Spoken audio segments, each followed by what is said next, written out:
the first endosymbiotic event we believe to have happened was the incorporation of mitochondria. So the mitochondria, which is the powerhouse of the cell, became incorporated into those ancestral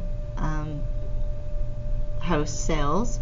And this was mutually beneficial because the mitochondria could provide the ancestral cells with energy. They were on little factories for energy.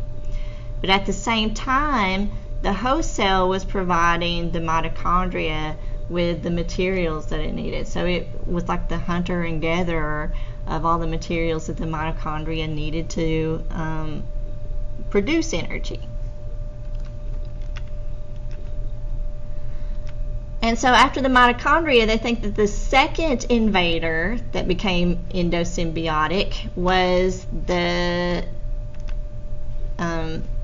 intake of chloroplast, and this gave rise to photosynthetic bacteria. So once the chloroplast came into the other host cell, now these could produce, they could use the sun's energy to produce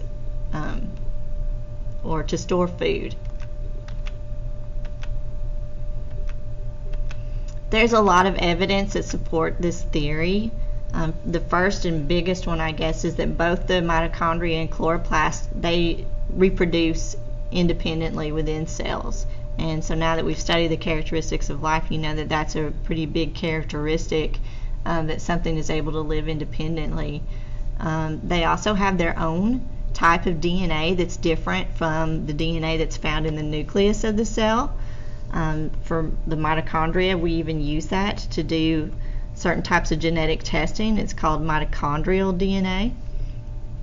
It consists of single little circular strands that are very similar to the circular plasmids that we find in prokaryotes. So they're still very similar to a bacterial cell. Both the chloroplast and mitochondria contain their own ribosomes, which produce proteins, which are the worker bees of the cells. So they have their own way to make substances that then carry out other functions for them. Both the chloroplast and mitochondria have inner membranes that contain enzymes and transport materials across those membranes. The next key event that happened in the progression of life on Earth is that sexual reproduction came to be. Most bacterial cells reproduce asexually, which means that they just split in two. They copy their DNA into two nuclei, and then they split into two individual cells that are genetically identical to the original parent cell. And because of this, there isn't a lot of variation that occurs through this process. So you end up with clones unless something goes wrong in the copying here. Most of the offspring of asexual reproduction are clones of each other. But after eukaryotic cells appeared, they started to reproduce sexually, which means that they are transferring genetic information, and it's being passed down to new offspring once that transfer or incorporation of genes from the mom and genes from the dad, or the two that are reproducing sexually, are then both kind of scrambled up and passed down to the offspring. And this produced more genetic variation because it shuffles here, or it says reshuffles the genetic deck with each new offspring that's produced. And so once this process began to happen, you get offspring that are different from their parents. So you're creating a lot of genetic variation with each reproductive event. And this led to a myriad of different genetic creatures. And so because of this, the environment, as it changed, was able to select from this pool of genetically different individuals which ones were better able to survive in that environment. And so this is where we get the idea of natural selection coming into play.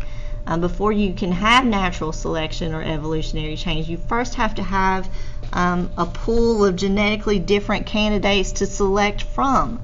And so this event of sexual reproduction is really where you start seeing evolution to pick up in Earth's history and act faster. And so with this next slide tells you that with the development of sexual reproduction, we now have this explosion of new species that occurs at this point in the timeline. And this is a few 100 million years after the evolution of sexual reproduction. Another huge innovation is seen.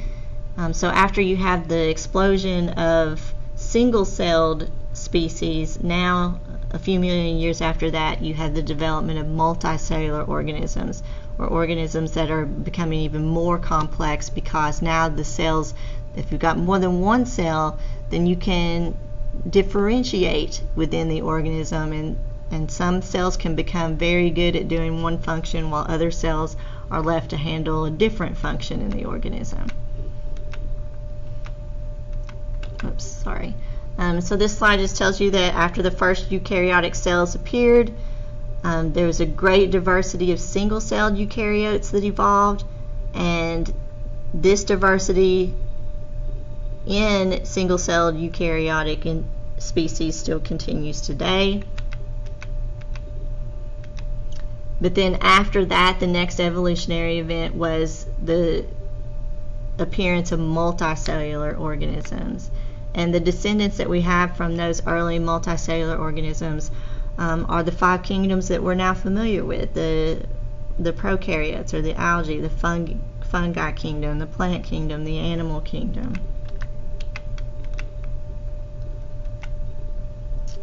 And we put this event where multicellular organisms arrive at about 1.2 billion years ago.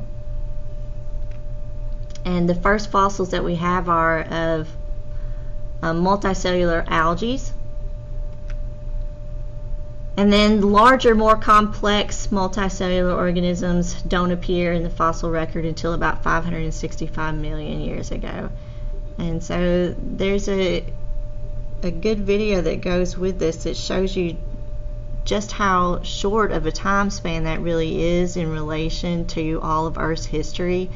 You know, if you stop and think about the Earth being about 4.6 billion years old, that means that about 4 billion years passed before we have the appearance of large multicellular organisms.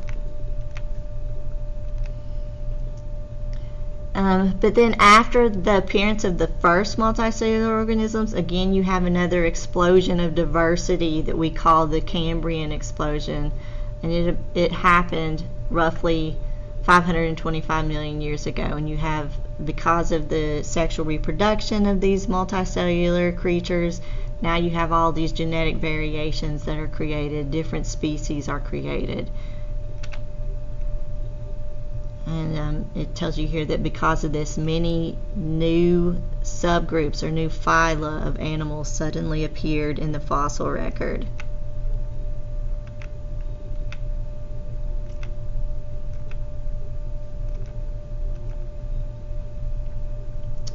The earliest multicellular fossils that we have are of these 3 animal phyla: the sponges, the sea anemones, and the mollusk. And above that it just gives you their more scientific classification: Porifera, Cnidaria, and Mollusca.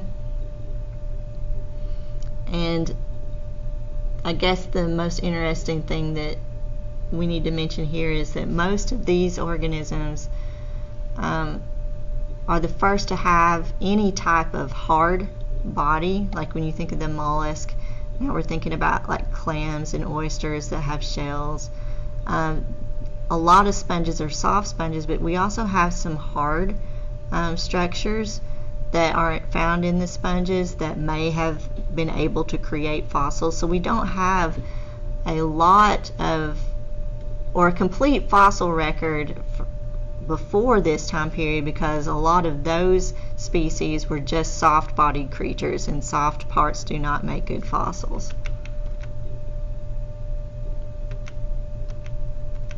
And that's what this slide talks about, is just how the precursors were soft-bodied and they did not leave a lot of evidence in the fossil record.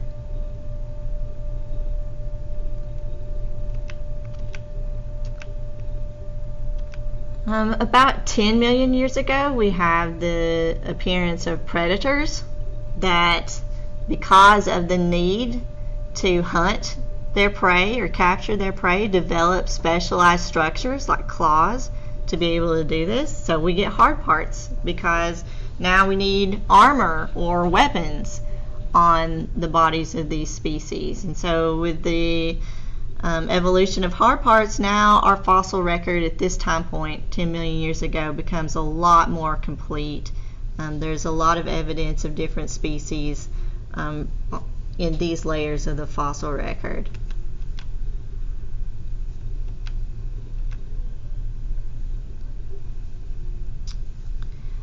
So in the first part of my lectures with you, we talked about how the ozone formed, and this allowed for colonization of land about 500 million years ago.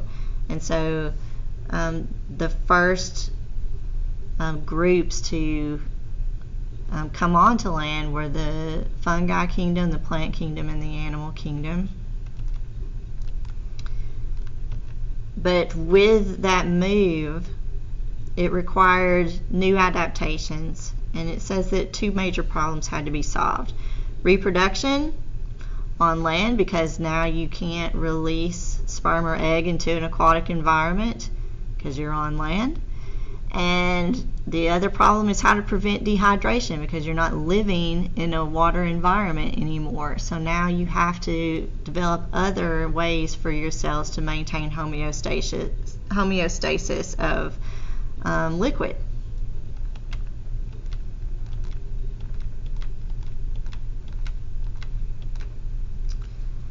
But since this time, there have been a lot of adaptations to solve these problems, and it tells you that land plants today contain vascular tissue. So this might be something new for you to think about, that much like our arteries and veins, plants have a vascular system to transport food and water. And they are also equipped with other adaptations like waxy coating on their leaves. Waxes repel water, they're hydrophobic, so it prevents water from crossing over from the inside of the plant to the outside of the plant, because it's going to be repelled on the inside as well. And land plants, it says they deliver the sperm to the egg through the air via pollen grain. So different structures of hereditary packaging here.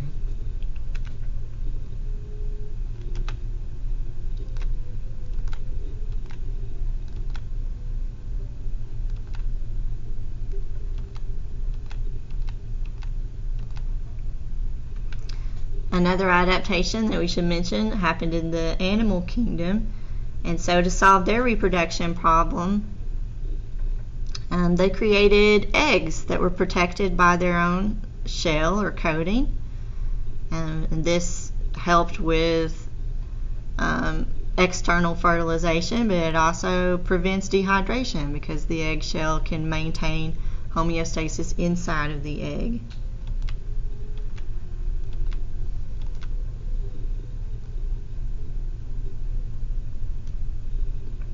And at the beginning of this lecture, I talked about how evolution of life is really just a response to a changing environment. And that's what this last slide leaves us with, are the major events that happen on the planet that drive evolution of life. And those listed here are continental drift. If you have a mass extinction, like some kind of event like we think maybe the meteor showers that had an impact on the dinosaurs.